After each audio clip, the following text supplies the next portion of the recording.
Getting involved is the only thing you can do these days. Regardless of what you believe in, you have to get involved. You can't anticipate that the people that are elected or appointed are going to do the things they need to do to look out for you. You have to ask yourself every day, who's looking out for the folks? Well, my next guest is Elaine Parker, Chief Communications Officer at the Job Creators Network. Elaine, nice to have you back on the program. Good morning, Steve. Thanks for having me. Now, I understand you guys are going to be testifying before the House Small Business Committee on SBA politicization. The Small Business Administration, what are they doing to politicize that? I mean, you would think this is small business, it's straightforward. What's political about it? But everything's political these days, isn't it? Yeah, actually, I testified earlier this week before the House Small Business Committee, which has oversight of the Small Business Administration. And the reason why is because the Biden administration has taken it upon themselves to make the SBA an arm of the Biden 2024 reelection campaign.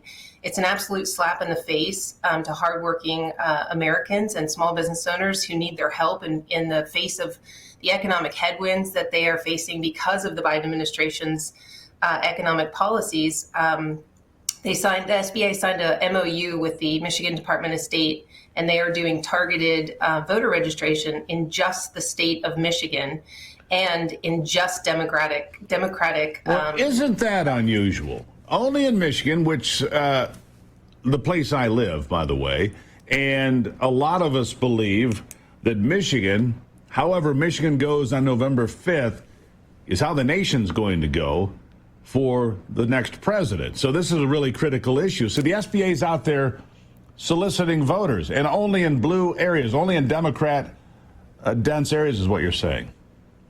Yeah, right now they have a link set up on the SBA site and the Michigan Department of State sending people to the SBA to register to vote. But they are planning to do in-person voter registration events throughout the state and throughout their SBA offices that are in the southern part of Michigan, mostly Democratic areas. And the House Small Business Committee has made several requests for documents and information on how much taxpayer resources is being spent for this. And the SBA has continued to refuse and stonewall to turn over any information. They basically, at the hearing, it was interesting. Most of the Democratic Congresspeople basically just said, there's really nothing to see here. Move along now. What does small business have to do with voter registration? I mean, how are they even remotely related? Well, that's actually one of the questions I was asked by one of the congressmen is where exactly does voter registration rank in the issues that small business owners care about? And we do a poll, as you know, Steve, of small business owners, a national poll, and we talk to them on a regular basis. And the biggest issues they're facing is historic inflation and a credit crunch, a slowing down economy, high energy costs. Nowhere has voter registration ranked on anything we've discussed with them. They're concerned about surviving right now. Yeah, so what can you do to fight? Okay, you testified, but this is completely inappropriate.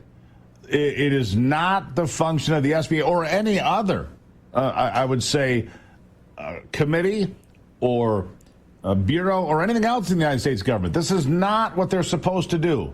Voter registration is up to the states. If the states want to get people through motor voter laws or whatever they want to do to get people registered to vote, that's on the states, not the federal government, not the Biden administration trying to put its thumb on the scale. What do you do to push back? Well, there are clear constitutional and statutory issues with the SBA going out and doing targeted registration in a particular state and then in particular Democratic blue counties. And, you know, we are speaking out about it. The SBA or the House Small Business Committee is going to continue investigating the issue. But the Biden administration and the Biden campaign seems to have no shame about it. Like I said, their whole attitude about the entire hearing was there's nothing to see here. Yeah. So, again, what can we push back? Obviously, it's unconstitutional. But here's the problem with that, Elaine. As you know, these things are a process. It doesn't happen overnight. In order to push back, it's a slow-moving machine, and they know that. They know that it'll take time to take them out of Michigan. It might not even be until next year or the year after. It's a process, and that's the game they play all the time. Well, it's not legal, but by the time they tell us it's not legal, we already know we'll have already done what we need to do. That's kind of the attitude, isn't it? The means justifies the ends. That is the attitude. Is they want to win, they want to hold on to power at any cost, and the means will justify the ends. And they're breaking the law, and they're violating the Constitution to do so.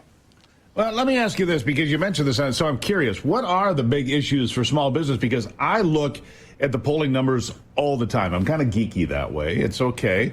And I look at the numbers in Michigan and around the country in the swing states, and the same couple of things keep coming up. And it is the economy, Bidenomics, which is a term they refuse to use anymore because it's completely toxic to them, and the border, which I think are oftentimes intertwined. These are the two issues facing the country that are top of mind. Is it the same for small business owners?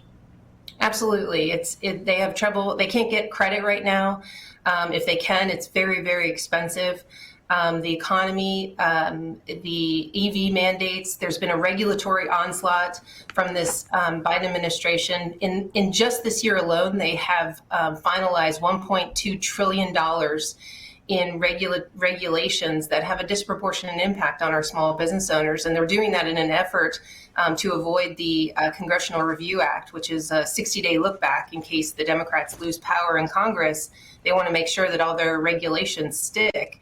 But, you know, those are the things that are hurting our small business owners. And the biggest threat we've talked about in the past, Steve, is that if Biden is reelected, he's promised to let the Tax Cuts and Jobs Act expire. That's going to be a 20% tax increase on just our small businesses. Yeah, it's devastating, certainly for S Corps and LLCs. Devastating it will be.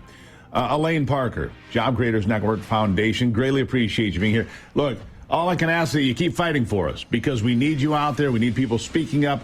We can't just give them a free pass. Even if it takes time, we have to do the right thing. Elaine, thank you for all you do. Thanks, Steve. Greatly appreciate it. There you have it. Elaine Parker, everybody.